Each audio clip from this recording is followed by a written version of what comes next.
Joe Leigh here for SecondsOut. I'd like to be joined by Tommy Fletcher for the first time here. Opposite, in front of you, you can see Wembley Arena where you're going to be fighting on Saturday night. How are you feeling? It's going to be a big show. Yeah, I'm all good, mate, and I'm ready to roll. You know, just done the press conference. Well, I went up there, but I was watching it. Done a few interviews, done a bit of Queensbury for the live stream. So I'm doing well, mate. I'm doing well. I'm just taking it in my stride. Getting used to all the media and the stuff that comes with being a professional now. Yeah, definitely. I've done many interviews today. I'm getting used to it now. If I ain't used to it now, then I never will be. Well, how are you feeling then? Obviously, this is a big night for you on Saturday. Yeah, it's going to be a good show. You know, it's at Wembley Arena, and I'm used to boxing in halls and that for England, where there's not many people and not many people there watching it. So it'll be massive. You know, I've done a good amount of tickets, so I've got a good amount of supporters. I just look at putting in a devastating performance. That's what we like to hear. Obviously, you're training out of a top gym with Mark Tibbs, etc. as well. So you must be getting sparring, training with the best people, some of the top fighters in England. Yeah, I'm training with Johnny Fisher, John Edges, Ebony Bridges and Elbrook, and obviously Ebony's a world champion, so she knows the game, and Johnny does a lot of tickets, and John Edge is a good, cute boxer, so I can take little bits from them and implement it into myself. But obviously, like I said, I'm just soaking it up and taking as it comes, really. So how did this link up between you and the Tibbs gym come about? Basically, he was Mark trained Charlie Duffield. I don't know if you know him, Charlie Duffield. I spoke to him on Instagram and said he'll come down and do a bit of training and some sparring. So I went down there with him and sparred him and that. And then I thought, oh, I'm going to turn over. So I thought I'll wait for... Mark was away at the time with Billy Joe Saunders in America, I think it was, or Spain. It might have been Spain.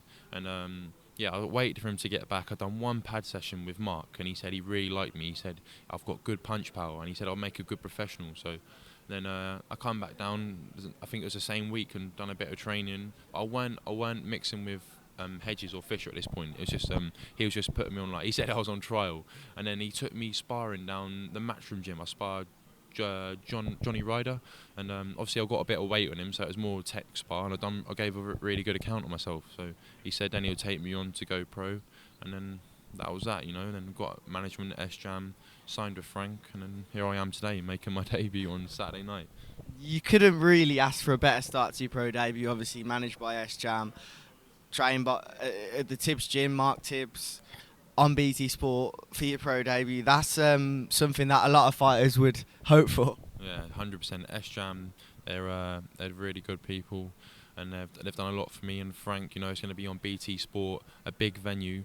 Most people, I thought I'd be expecting to make my debut at York Hall possibly. So I've been given a great opportunity, and I've got to stay humble and realise I've got a good show ahead of me. So I'm going to make a good performance Saturday night, and hopefully the fans will come watch me again. Are you expecting a stoppage from this fight? I'm boxing someone unbeaten. He's 1-0, so he's going to be game, come to win. So I think that'll play in my favour. Hopefully he walks on to one, you know. But if it goes 4 rounds, then it does, and then a win's a win, you know. So if I stop him, then I do. If it goes 4 rounds, then it goes 4 rounds. At this stage in your career, there's 2 options a fighter can make. Sometimes when they have a better amateur background, they'll try and get in titles within the first 10 fights, but a lot of fighters will get 15, etc., etc. Are you looking for 2 years of just fight as much as you can, or is it going to be titles ASAP? Well, I'm fighting someone unbeaten Saturday night, you know. So a lot of people start with journeyman. So I'm fighting someone game that's ready to come and win. So yeah, so I'm already starting on a good level, you know. So I'm gonna keep pushing on and pushing on. I'm in no rush though. Like, I'm only 20 years old. I'm not gonna fight for a world title on my second fight, am I? But I'm gonna stay humble and learn my craft, you know. I'm still got learning to do in the ring. Still got learning. When I'm in there doing 6 and 8 rounders, getting behind a jab and winning comfortably with when I'm winning 2 rounds, you know, first 2 rounds behind a jab, then that's when you know you're ready to step it up. But I'm in no rush. Who do you feel domestically is the best in your division? I don't know. You think you got Riakpol, Macaulay, all them. They're all very good opponents. So by the time I'm up to their level, they'll be out of the game, wouldn't they? But yeah, I think there's a lot of good cruiserweights, and I wouldn't say any names that are. I don't know, mate. I don't know. there's a lot to pick from. I'm not matching you up with them, don't worry. I was just sparring with them. I'm sure you'd learn a lot as well, but with the likes of John and Johnny as well, it's good to be around. Obviously, the heavyweights we've got.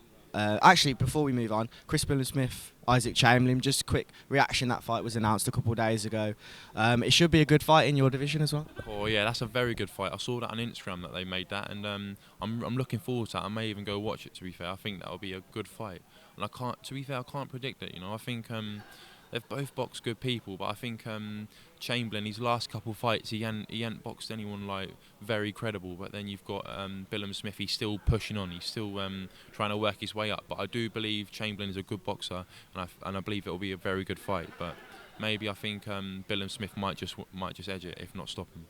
And then quickly we'll move on to the heavyweights. AJ Usyk, he's got a new trainer in Robert Garcia. But will that be enough? Does he have enough time, considering how one-sided the first fight was? It's a big ask from AJ, you know, like everyone's saying that he's got to go at him and try stop him, but Usyk can box, mate. Like he can box, can't he? And even in the amateurs, I've seen it on YouTube, he's got a very good boxing IQ. But then again, look at Ruiz and Joshua. Joshua lost it, and then the next fight he come back and boxed a very good game. Some say it was a boring fight, but he won. You know what I mean? He won, and that's all that matters. It's not always about knocking him out. If you win the fight, then you win, and he boxed a good performance. So he could come back and outbox Usyk, or he may even stop him. But Usyk's a very good boxer. It's a big ask for him, but I do think Usyk may just win. Well, good luck over the next couple of years. I'm sure we'll have many more conversations in the next few months and stuff. In the first stage of your pro career. Thanks for your time. Cheers, mate. Thank you ever so much.